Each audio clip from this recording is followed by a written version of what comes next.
Hello বন্ধুরা, কেমন আছো সবাই? আশা করছি সকলে ভালো আছো। প্রিয় বন্ধুরা, আজকে তোমাদের জন্য নিয়ে এলাম আরও একটি নতুন গল্প। আশা করছি তোমাদের দাঁড়িয়ে যাবে, তাই ভিডিওটা শুরু থেকে শেষ পর্যন্ত দেখো। আমি তোমাল জয়পুরহাট থেকে 20 কিলোমিটার গভীরে এক অজপাড়া গায়ে থাকি। আমার পরিবারে আমার মা আর আমার বাস। পরিবারে আমরা দুজন ছাড়া আর কেউ নেই। বাবা করোনায় মারা যায়। গ্রামের সর্বদক্ষিণে আমাদের বাড়ি। তারপরে আর কিছুই নেই। পাহাড় জঙ্গলে ভর্তি, যেখানে কশিনকালেও কেউ আসে না।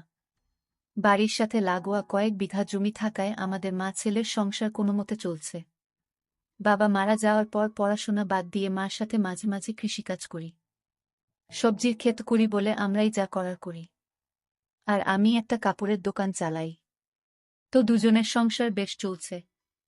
আমার বয়স 19 আর আম্মার 36। 16 বছরে বিয়ে হয়ে 1 বছর পরেই আমি পৃথিবীতে আসি। আমার গায়ের রং প্রচণ্ড ফর্সা। শুনেছি নানিও নাকি ফর্সা ছিল, তাই আম্মার এমন। আমার শরীরের রঙের মতোই অপরূপ সুন্দরী তিনি। এমন চেহারার রূপসী নারী আর নেই আমাদের গ্রামে। কেউ বলবে না তার 19 বছরের সন্তান আছে। 24-25 বছর বয়সী বিবাহিতা নারীর মতো একদম। আমার সাথে আমার মনের প্রচণ্ড মিল। আমায় ভীষণ ভালোবাসে আম্মা। কখনো একটু বকাও দেয়নি জীবনে। বলে আমি তার সবকিছু। যাই হোক, আসল ঘটনায় আসি। আম্মাকে নিয়ে কখনো আমার মনে খারাপ চিন্তা ছিল না। সাধারণ মা ছেলের মতোই। তবে বয়সের সাথে সাথে নিজের বয়সের চেয়ে বড় মেয়ে ও মহিলা দেখে মনে সুপ্ত বাসনা তৈরি হতে থাকে। স্কুলে পড়ার সময় কখনো ক্লাসের মেয়েদের দেখতাম না। ম্যাডাম বা আন্টিদের প্রতি নজর যেত সবসময়। আর এখন এটা আরও বেড়ে গেছে। 19 বছরের অনেকেই বিয়ে করে, কিন্তু আমার এখনো হয়নি। তার উপর কাপড় বিক্রি করি।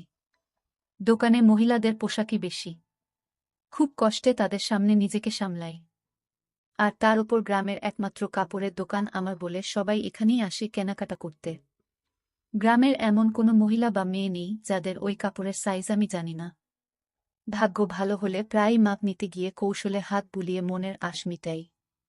এমন করে আরও বেশি খালা কাকিদের প্রতি আগ্রহ বাড়ছে। এমন করেই যে একদিন আমার জীবনের মোড় ঘুরবে তা কখনো কল্পনাও করিনি।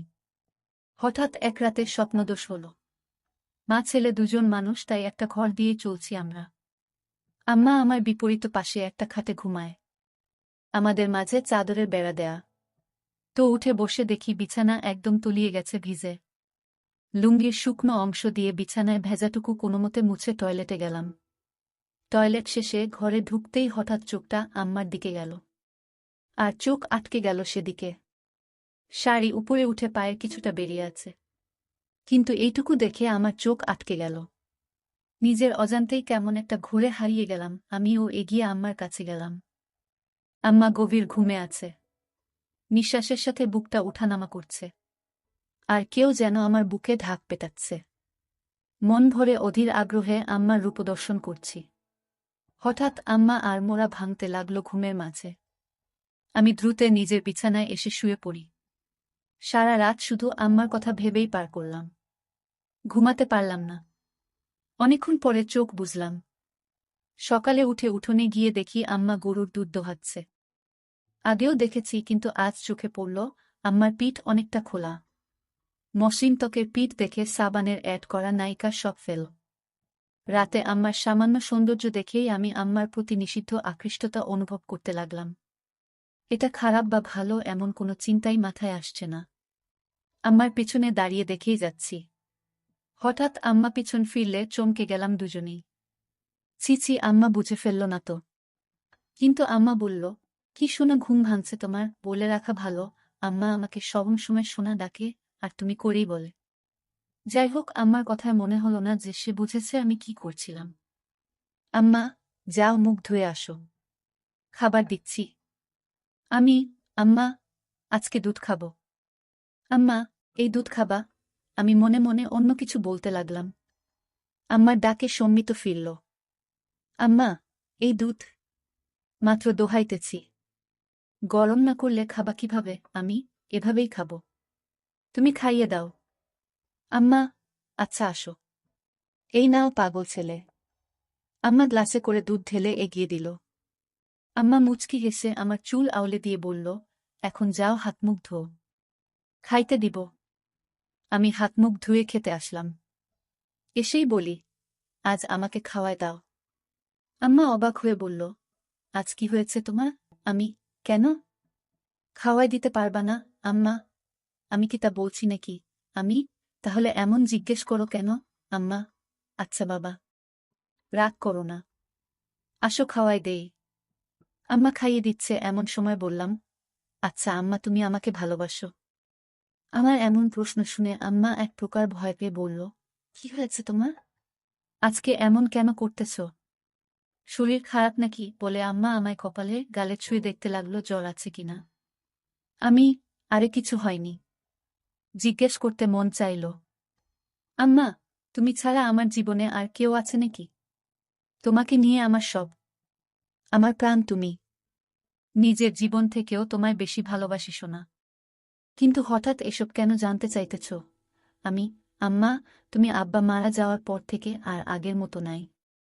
সাজো না, নতুন কিছু পড়ো না। আমার এইসব ভালো লাগে না। আম্মা নিরাশ হয়ে বলল, বাবারে, স্বামী মারা গেলে কোনো নারীর অস্তিত্ব থাকে না। তুমি আমার জীবনে আছো দেখে বেঁচে আছি, নইলে কবেই মরে যেতাম। আমি বাবাকে ভীষণ ভালোবাসতে, তাই না আম্মা? সব স্ত্রী তার স্বামীকে ভালোবাসে। আমিও বাসতাম। আমি, কিন্তু আমাকে বাসনা তার প্রমাণ দিয়ে দিলে। আমার পছন্দ তুমি সেজেগুজে থাকো, কিন্তু তুমি তা করো না। আমায় ভালোবাসলে এমন করতে না। তুমি খুশি থাকো, তা চাই আমি। তুমি একটা বিয়ে করো, আবার সুখের সংসার করো, তাহলে জীবনটা ভালো কাটবে। কেন এসব বললাম নিজেও জানি না। মনে এলো আর বলে দিলাম।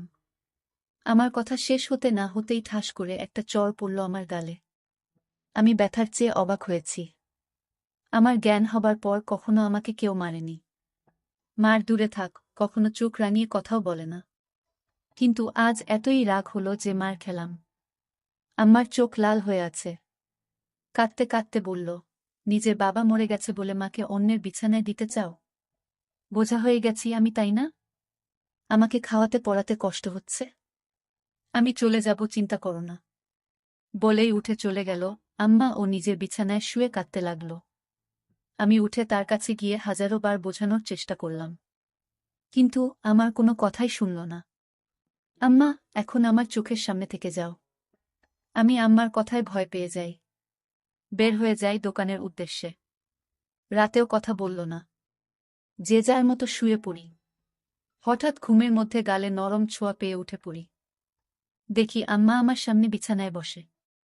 উঠে আমি সামনে বসতেই আম্মা চোখ জ্বলজ্বলে করে আমার গালে হাত বুলিয়ে বলল, ব্যথা করছে তাই না? আমি, আমাকে মা করে দাও আম্মা। আর কখনো বলবো না এসব। তুমি আমার কাছে মোটেও বোঝা না। আমি ভেবেছি হয়তো তোমার ভালো হবে, কিন্তু তুমি কষ্ট পাবে জানতাম না। আমায় মাফ করে দাও। আম্মার সাথে সাথে আমায় বুকে টেনে নিল ও বলল, সোনারে, আমি তোমায় ভীষণ ভালোবাসি। তোমায় ছেড়ে কারো সংসারে গিয়ে নিজের সুখ চাই না। তোমার বাবার পরে তুমিই আমার একমাত্র সম্বল। আর কখনো এমন বলো না সোনা। আমি আর কখনো বলবো না আম্মা। আমার ওপর আর রাগ করে থেকো না। এবার মনের কষ্ট ও ভয় দূর হলে আমি মার সৌন্দর্যের উপর আবার আকৃষ্ট হলাম। পরদিন বিকালে বাড়ি ফিরেই আমি চমকে উঠলাম। আম্মার পরনে একটা সবুজ শাড়ি আর হলুদ ব্লাউজ পরায় চমৎকার মানিয়েছে। একদম সর্ষি ললনা লাগছে। আমায় দেখে মুচকি হেসে বলল, এখন ঠিক আছে তো? আমি, তুমি সত্যি আমার জন্য নতুন শাড়ি পরেছ আম্মা? নইলে কি অন্য কেউ আছে আমার? আমি খুশিতে আম্মাকে জড়িয়ে ধরি। আম্মাও সাড়া দিল। আম্মা, তুমি আমার জান। তোমার খুশিই আমার খুশি। তুমি নতুন নতুন সাজবে তা আমার খুব ভালো লাগে। আম্মা, বুঝেছি। তোমাকে এখন সুন্দরী একটা মেয়ে দেখে বিয়ে দিতে হবে। আমি, আর কখনো বিয়ের কথা আনবে না। আম্মা, সে কি? বিয়ে কেন করবে না? আমি, আমি শুধু তোমায় নিয়েই থাকব। আম্মা, আরে পাগল, আমি তো থাকবই। বিয়ে করতে তাতে সমস্যা কোথায়? আমি, আমার আর তোমার মাঝে অন্য কেউ আসতে পারবে না। আমি চাই না আমাদের মাঝে কেউ আসুক। আর কখনো বিয়ের কথা বলবে না। তুমি ছাড়া আর কাউকে নিয়ে আমি সংসার করতে চাই না। আম্মা আমার কথা মা ছেলের মমতাময় ভাব বুঝেছে। কিন্তু তা ছাপিয়েও যে আমি তার মন প্রাণ সব পাওয়াটা ভাবছি তা তো সে জানে না। আম্মা, আচ্ছা বাবা আর বলবো না। আম্মা কিছুক্ষণ আমায় চেয়ে দেখল ও বলল, আচ্ছা যাই হোক। বললে না তো আমায় কেমন লাগছে? আমি, একদম পরি লাগছে। তোমার মতো সুন্দরী এই দুনিয়ায় কেউ নেই। আম্মা লজ্জা পেয়ে বলল, আহ দুষ্টু, খালি মজা করো। আমি, সত্যি বলছি আমি। বিশ্বাস করো। আম্মা, আচ্ছা আচ্ছা হয়েছে। এখন যাও গোসল করে আসো। আমি পুকুরে গেলাম গোসল করতে। বাড়িতেই পুকুর আমাদের ঘরের পাশে। আমি গোসল করে গা মুছে সেই হালকা ভেজা গামছা পরেই এসে আম্মার সামনে দাঁড়িয়ে বললাম, ভিতর থেকে লুঙ্গি এনে দাও না আম্মা। হঠাৎ আম্মার চোখ খেয়াল করলাম আমার গামছার দিকে। নিচে তাকিয়ে দেখি আমার ওটা স্পষ্ট আকার বোঝা যাচ্ছে। তার মানে কি আম্মা তাই দেখছিল? আমি মেলাতে পারলাম না। সেদিন রাতে হঠাৎ ঘুম ভাঙল একটা অদ্ভুত শব্দে। উঠে ভাবলাম আম্মার কাছে দেখি। দেখি বিছানায় নেই আম্মা। দরজা খোলা। হয়তো বাহিরে কোনো সমস্যা হয়েছে কিনা ভেবেই তড়িঘড়ি করে বাহিরে গেলাম। আম্মাকে ডাক দিলাম কিন্তু সাড়া নেই। হঠাৎ একটা শব্দ এলো গোসলখানা থেকে। পুকুরে গোসল করে আম্মা। তবে মাঝে মাঝে গোসলখানায়ও করে। তাই সেখানে এগিয়ে গেলাম দেখতে শব্দ খুঁজে। এগিয়ে যেতেই শব্দ বাড়ছে। হঠাৎ শব্দটা কেমন অদ্ভুত হলো। বুঝতে পারছি না এমন শব্দ কিসের জন্য করছে আম্মা। এগিয়ে গোসলখানার কাছাকাছি যেতেই পর্দার ফাঁকে যা দেখতে পেলাম তা আম্মার প্রতি আমার ধারণাই পাল্টে দিল। গোসলখানার দরজা নেই। পর্দা লাগানো বলে সব দেখছি কিন্তু আম্মা জানেই না। আম্মা টিউবওয়েলের চোখা অংশের উপর বসে আজব কাজ করছে। শাড়ি পরা বলে তা দেখা যাচ্ছে না। কিন্তু বোঝা যাচ্ছে। কাজ সেরে আম্মা টিউবওয়েল থেকে নেমে গেলে আমি চুপি পায়ে ঘরে এসে শুয়ে পড়ি। চোখ বুজে হালকা খুলে দরজায় নজর রাখি ঘুমের ভান করে, আর লুঙ্গি তুলে রাখি যেন দেখা না গেলেও আম্মার কৌতূহল বাড়ে। আম্মা ঘরে ঢুকল। দরজা আটকেই আমার বিছানার কাছে এসে দাঁড়াল। সে দাঁড়িয়ে থাকায় তার চোখে বাহির থেকে জানালার ফাঁক দিয়ে আসা চাঁদের আলোয় স্পষ্ট দৃষ্টি আমায় গিলে খাচ্ছে। ঘুমের মাঝে আমি আর মোড়া ভাঙার ভান করলাম। তাতে আম্মা তড়িঘড়ি করে চলে গেল নিজের বিছানায়। আমার মন খুশিতে নেচে উঠল আমার প্রতি এতই আকর্ষণ দেখে। কখন যে আম্মার কথা ভাবতে ভাবতে ঘুমিয়ে গেলাম বলতেও পারি না। সকালে ঘুম ভাঙতেই উঠে দেখি আম্মা এখনো ঘুমিয়ে আছে। কিন্তু অবাক করা বিষয় দেখি মাঝখানের চাদরটা সরিয়ে রাখা। আম্মাকে দেখে চোখ আটকে গেল। আমি আম্মাকে ডাকলাম। আমি, আম্মা উঠো। সকাল হয়ে গেছে তো। আজকে এতই সকাল হয়ে গেল উঠোনি যে? আম্মা ঘুম থেকে চোখ মেলে উঠে বসল। কিন্তু সামান্য বিচলিত নয় আমায় দেখে যে তার কাপড় ঠিক নেই। স্বাভাবিক গতিতেই কাপড় ঠিক করে বিছানা থেকে নামল। আমি, এতই দেরি যে? ক্লান্ত নাকি আম্মা? পরিশ্রম করা হয়েছে খুব তো। তাই ক্লান্ত। এখন ভালো লাগছে। আমি মনে মনে বললাম, কি পরিশ্রম তা তো জানি। আমি, এই চাদর সরানো যে আম্মা? আমি সরিয়েছি। ঘরে আমরা ছাড়া কেউ নেই তো চাদর রেখে কি হবে?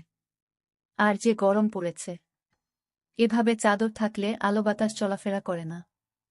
আম্মার যুক্তি শুনে মুচকি হাসলাম মনে মনে। আম্মা, তোমার খিদে লেগেছে তাই না? তুমি হাত মুখ ধুয়ে আসো। আমি, না, আগে গোসল করব। তারপর খাব। বলেই আমি পুকুরে গেলাম। আজ গামছাও নিলাম না। গোসল করে ভেজা কাক হয়ে এলাম আম্মার কাছে। আগের দিন তো হালকা ভেজা গামছায় এতই ভালো বোঝা যায়নি। কিন্তু আজ একদম ভিজে গায়ে সেটে আছে লুঙ্গি। আম্মার দৃষ্টি আমার ওপরেই। আর চোখে গিলে খাচ্ছে। জিভে যেন জল এসে গেছে এমন করে তাকিয়ে আছে। আমার বেশ ভালো লাগছে তা দেখে। আম্মা ভিতর থেকে গামছা লুঙ্গি এনে দিল ও যতক্ষণ আমার মোছা শেষে লুঙ্গি না পরলাম সে লুকিয়ে দেখেই চলল। হঠাৎ আম্মা বলল, তুমি একটু বসো। আমিও গোসল করে আসি। আজকে গরম লাগছে। এসে খাইয়ে দিব তোমায়। আমি ভাবলাম ভালোবাসা দেখাতে খাইয়ে দিবে। কিন্তু আরও কিছু অপেক্ষা করছে তা বুঝিনি। আম্মা যে গোসল করতে না, শুধু শরীর ভেজাতে পুকুরে গেছিল তা বুঝতে বাকি রইল না। 2 মিনিটেই ফিরে এলো আম্মা ভেজা শরীরে। আগেও দেখেছি এমন ভেজা শরীরে, কিন্তু আজ আমাকে দেখাতে যে আম্মা ভেজা শরীরে এসেছে তা আমি জানি। হঠাৎই আম্মা এগিয়ে এসে বলল, বাবু আমার হুকটা খুলে দাও তো। ইস, ব্লাউজটা আর চলবে না মনে হয়। আমিও সুযোগ পেয়ে বলে বসলাম, ছেলের কাপড়ের দোকান। আর তুমি কি না একই জিনিস নিয়ে পড়ে আছো? নতুন নিয়ে নাও, তাহলেই তো হয়। দোকানে গিয়ে নিয়ে এসো পছন্দ করে যেটা ভালো লাগে। আম্মা, ইস, ছেলের দোকান, তাহলে যে আনতে হবে কেন? ছেলে আনতে পারে না? কষ্ট করে বাজারে দৌড়ঝাঁপ করাবে নাকি? আমি, আচ্ছা বাবা, সব পাঠিয়ে দিব, তুমি পছন্দ করে নিও। ইচ্ছে করেই বললাম যেন আরও গভীর হওয়া যায়। আম্মা, পাঠাবে মানে? আমি ফেরিওয়ালা কাকির কাছে পাঠিয়ে দিব। আম্মা, বাহিরের মানুষের সামনে পছন্দ করতে পারবো না। আমি আমি তো জানি না ওসব সাইজ টাইজ। তাছাড়া আমার সামনে এসব সমস্যা হবে না। আম্মা, তোমাকে কে বলল সমস্যা হবে? দোকানদার হয়েছ, খদ্দেরকে কাপড় দেখাবে। কি সব বলছো বলো তো? দোকানেও কি এমন করো? আমি, আচ্ছা বাবা, ভুল হয়েছে। আমি নিয়ে আসবো সবগুলো। তোমার পছন্দমতো সাইজ বুঝে নিও। আম্মা, সব কেন আনবে? আমার সাইজের গুলোই আনবে শুধু। রং আমি বেছে নিব। সাইজ 34। মনে থাকবে তো? আমি আম্মার দিকে হাঁ করে তাকিয়ে আছি। আম্মা এতটাই আমার উপর ফিদা যে উঠে পড়ে লাজলজ্জার সংকোচ ভুলে আমায় সব জানিয়ে দিচ্ছে। আমি প্রচণ্ড খুশি ও অবাকও হলাম যে আম্মা খুব গতিতে চলছে।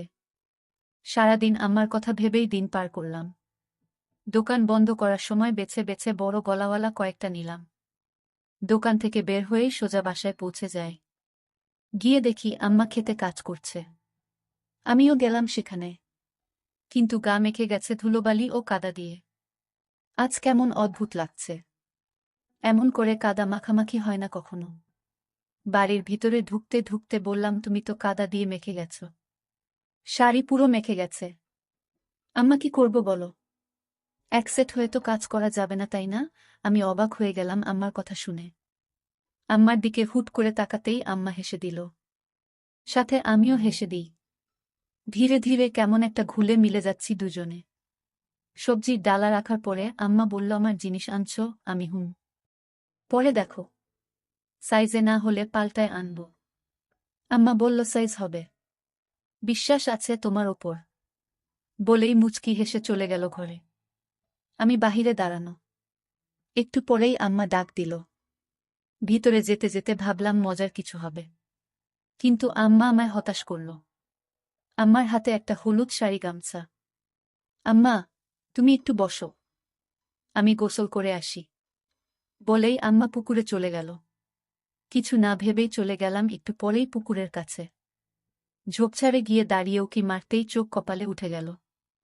আহ, কি সুন্দর লাগছে বলা বোঝানো যাবে না। হঠাৎ একটা পিঁপড়া কামড় দিলে আচমকায় মুখ থেকে অস্ফুট বাকে উফ শব্দ হয়ে গেল, আর ঝোপঝাড় একটু নড়ে গেল। আম্মা একটু চমকে এদিকে তাকালো ও দেখতে লাগলো এদিকে। পরক্ষণেই আমায় অবাক করে দিয়ে আম্মার মুখে একটা মুচকি হাসি দেখতে পেলাম। মাথায় ঢুকল না আম্মা কি আমায় দেখেই ফেলেছে কিনা। হঠাৎ নিচে পায়ের দিকে তাকিয়েই দেখি আমার শরীর পুরোটাই আম্মার দিক থেকে দেখা যাচ্ছে। আমি প্রচণ্ড লজ্জা পেলাম ধরা পড়ে। কিন্তু আম্মা তো আমায় ধরা পড়তে দেয়নি দেখে খুব ভালো লাগল। আম্মা এবার দেখাল কারিশমা। আগে পানিতে একটা ডুব দিয়ে পানি থেকে উঠল। তখনই আমায় আকাশ থেকে ফেলে আম্মা অকল্পনীয় কাজ করল। ডানায় উঠে দাঁড়িয়ে আগে আমার দিকে তাকিয়ে একটা অদ্ভুত মুচকি হাসি দিল। এই প্রথম আমার আম্মার এই রূপ দেখে আমি হতবাক। আমি দ্রুত ঘরের সামনে চলে যাই ও দরজায় বসে থাকি। তখন আম্মা এলো আবার অবাক করে। আমার সামনে এসে দাঁড়িয়ে মুচকি হেসে বলল, খিদে লেগেছে সোনা? আমি, হ্যাঁ আম্মা। তোমার এতই সময় লাগলো যে? আম্মা, তুমি জানো না বুঝি? আমি ভ্যাবলার মতো তাকিয়েই আছি আম্মার চোখে। দুজনই একটু আগের বিষয়টা জানি, কিন্তু কেউ স্বীকার করে এগোতে পারছি না। সময় নিচ্ছি, কিন্তু আম্মার এক ধাপ এগোনো হয়ে গেছে। আমার দিকে এক প্রকার এগিয়ে এসে বলল, কি দেখছো সোনা? আমিও লজ্জা সংকোচ কাটিয়ে বলি, তোমার জন্য এনেছি, ওগুলো পরলে ভালোই লাগবে। আম্মার মুখে মারাত্মক একটা হাসি এনে বলল, কেন এগুলো ভালো লাগে না আমায়? আমি, ভালো লাগে। কিন্তু আমি যা এনেছি তা এর চেয়েও সুন্দর। মানাবে? আম্মা, বেশ নজর রাখছ দেখছি আম্মার উপর। আম্মা আমায় সুযোগ দিচ্ছে। আমি তা ভেস্তে দিলাম না। বললাম, আমার খদ্দের তুমি। কোনোটাই কেমন লাগবে তা আমার দেখা দায়িত্ব। আম্মা চোখ পাকিয়ে বলল, তাই? তাহলে তো গ্রামের সব মেয়ে মহিলার দিকে দেখা হয়ে গেছে। আমি হকচকিয়ে গেলাম।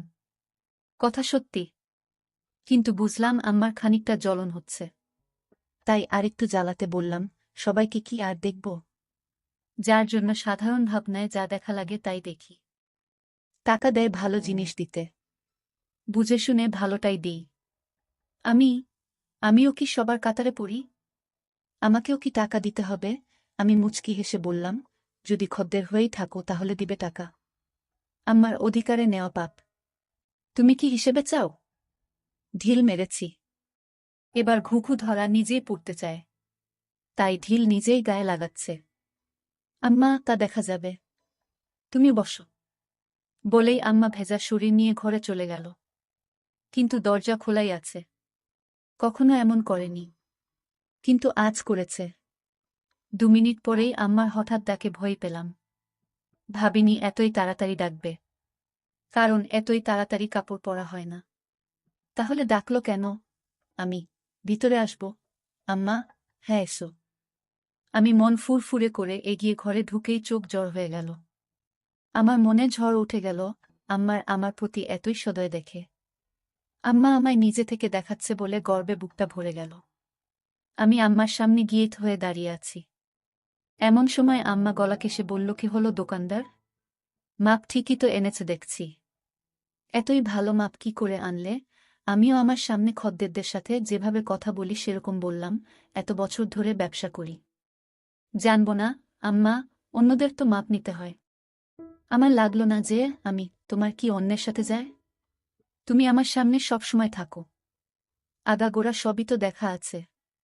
কথাটা আচমকা বলেই ফেললাম, যদিও এখনই বলতে চাইনি। কিন্তু আম্মার মুখে তা শুনে দুষ্টু হাসি। আম্মা, যাক, ভালোই এনেছে। আমি তোমার গায়ে ফিট হয়েছে তো? কোনো সমস্যা হলে বলো, অন্য সাইজ আনবে তাহলে। আম্মা, একদম ঠিক আছে, কিন্তু একটা জিনিস বলা দরকার। আমি কি বলো? আম্মার উত্তেজনা দেখে আম্মা হেসে দিল মুখে হাত দিয়ে। আমিও সামলে লজ্জা পেয়ে বললাম, কি জিনিস আম্মা? আরে কোনো সমস্যা না, একদম মাপমতন হয়েছে। কিন্তু আমার আরেকটা টাইট পরার ইচ্ছা। মাপ তো তুমি জানোই, তবুও একবার মাপ নিয়ে নাও। আমি আমার প্রতি এতই আহ্বান দেখে মুগ্ধ। আম্মা তার গায়ে ছোঁয়ার সুযোগ করে দিচ্ছে। আমি এতই মুগ্ধ যে তাকিয়েই আছি। আম্মা, তুমি মনে হয় মাপ নিবে না? সরো, কাপড় পরে নি। আমি, আরে না, এই তো নিচ্ছি। এক প্রকার দৌড়ঝাঁপ করে ফিতা এনে আম্মার সামনে দাঁড়ালাম। অন্যদেরও তো স্বাভাবিকভাবেই মাপ নেই, কিন্তু আম্মার সামনে এসে বুক ধড়ফড় করছে। কোনো পাশ থেকে শুরু করব তাই বুঝতে পারছি না। এতই পাগল হয়েছি যে কিসের জন্য মাপ নিব তাই জিজ্ঞেসই করিনি। আম্মা মুচকি হাসছে আমার কাণ্ড দেখে। আমি, কি হলো, হাসছ কেন? আম্মা, কিসের মাপ নিবে তুমি? জিজ্ঞেস করেছ? আমি, ও তাই তো। কিসের আম্মা? জামার। পাগল ছেলে, তুমি যে দোকান করো কিভাবে জানি না। নাও এই ধরো। বলেই আম্মা হাত দুটো দুদিক ছড়িয়ে দিল। আমি একটু ঝুঁকে পিছন দিয়ে ফিতা এনে বুকের উপর রাখলাম। এখনো টাইট করিনি। আম্মা তাও বলল, আরো টাইট। আম্মার বুকে একটা কাঁপুনি হলো আর মুখে পাগলাটে একটা চাহনি। আমার চাহনি দেখে আম্মা একটু বিরক্ত হয়ে বলল, খদ্দেরদের সাথে এমন আচরণ করো তুমি? একটা মাপ নিতেও এত সময় কেন? আমি, যত যাই হোক, তুমি তো আম্মা। আম্মা, তাতে কি হয়েছে? কাজ কাজের জায়গায়। বাহিরে হলে কি এতই স্বাভাবিকভাবে তোমায় বলতে পারতাম? তুমি নিজের পেটের সন্তান, তাও যদি এতই রংচং করো। লাগবে না, যাও। বলেই আম্মা সরে যেতে নিলে আমি হাত ধরে বলি, আচ্ছা এসো। মাপ নিচ্ছি। কত রাগ করে গো আম্মা, নয়তো কি করব?